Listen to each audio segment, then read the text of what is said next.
Hey everyone, it's Eric Yoder at Signature Automotive Group in Benton Harbor, Michigan, and today I'm just going to do a quick overview of the Apple CarPlay functionality that's available in many new Hyundais. This is a 2017 Sonata SE, a relatively inexpensive version of the Sonata, but it still has the 7-inch touchscreen.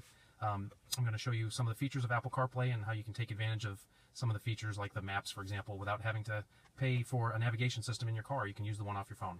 So the first thing you do is you have to have the USB cable connected to your iPhone for this to work. It will not work through Bluetooth. You do actually have to hardwire it.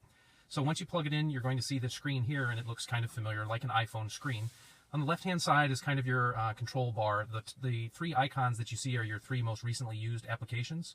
And then underneath that, of course, you have a clock, and then you have a signal strength for your regular cell phone signal strength. And then right now you'll see a Wi-Fi indicator because I'm inside the building, so I'm connected to Wi-Fi as well.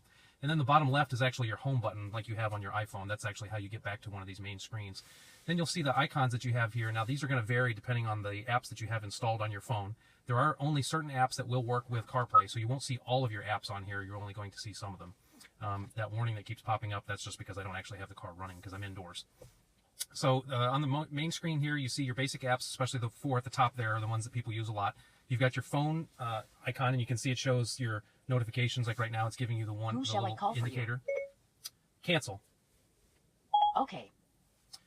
So by default, it thinks that you want to call somebody, but then you can go into your normal phone menu, just like you'd see on your phone. You've got your favorites there. And then you have your recent calls, contacts. You can do a manual keypad, and you can even look at your voicemails over here. You can have a list of your voicemails. So I'll hit the home button. You see it'll take me back here. Your music is all of your regular music that's stored on your phone. So you can tap that, and it's going to give you the library. You can look through it through your normal categories in terms of playlists, artists, albums, all that. You also have any playlists that you have set up. And then you even have the Apple radio that you can access if you're subscribing to that service. Also on here, one of the big functionalities is the maps. So you basically have a navigation system through your phone that you can use in the car. And what it's going to do by default is it's going to give you directions to your home from wherever you are. That's kind of just the default setup. And then you can tap down here. You see it says tap for options. So you can tap that. You can do guidance, or you can just get an ETA, or of course you can just clear that out completely if you want to, and it'll take you to where your current location is. So from here, you can, if you tap on the screen, you can pull up the controls. You can zoom out. You can tap here, and this actually will let you manually adjust your location. And then if you tap up here, then this will take you to your various destinations. So you have some shortcuts at the top there to find like gas, parking, food, coffee shops, shopping, things like that. And then it has your history underneath that. And then you can also save some favorites. You saw that little heart icon, so you have that as an option as well. You can pull up favorites that you might use a lot. So it works basically just like a full-blown navigation. If you set a navigation, it's going to give you turn-by-turn directions right there on the screen, just like it would on your phone. But you don't have to ever look at your phone. You can do all the controls right from there. So pretty handy. And then there's just some various apps. You have your messages, so you can access your text messages or iMessages all through there. When you do receive a message, you'll get a notification, and then we'll read the message to you while you're moving. Of course, for safety, you can't see the message while you're driving, but it will read the message to you, or you can just ignore it. The Now Playing button down here, that just takes you to whatever music source you might be using.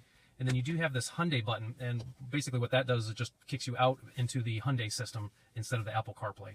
But you can just go back to it just by tapping the button up here where it says Apple CarPlay. You can tell your phone is plugged in because it's showing you the little USB icon with the blue dots highlighted there. So you can go back to your Apple CarPlay, and you'll see a few other items here, podcasts if you saved those, audiobooks.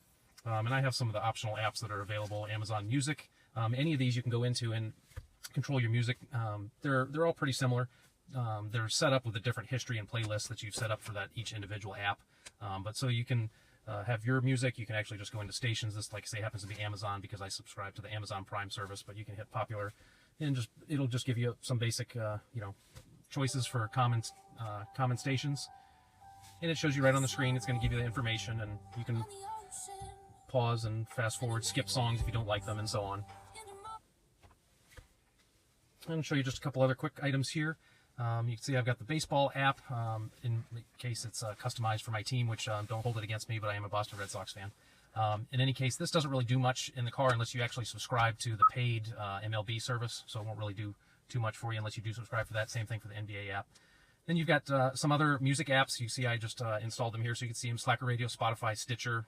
Gives you all kinds of internet radio stations, probably tens of thousands of different stations to choose from, music, podcasts, all that kind of thing. And then you do have, I have TuneIn Radio, which actually allows you to listen to various regular radio stations, as well as some internet radio stations and things like that. So. Oh, and also you do access Siri through here. If you use the button on your steering wheel, you can access Siri just like you would. So you can just hit the button, it'll actually pull up Siri instead of your built-in voice recognition from Hyundai. How long would it take me to get home? The traffic to home is moderate, so I'm estimating 38 minutes.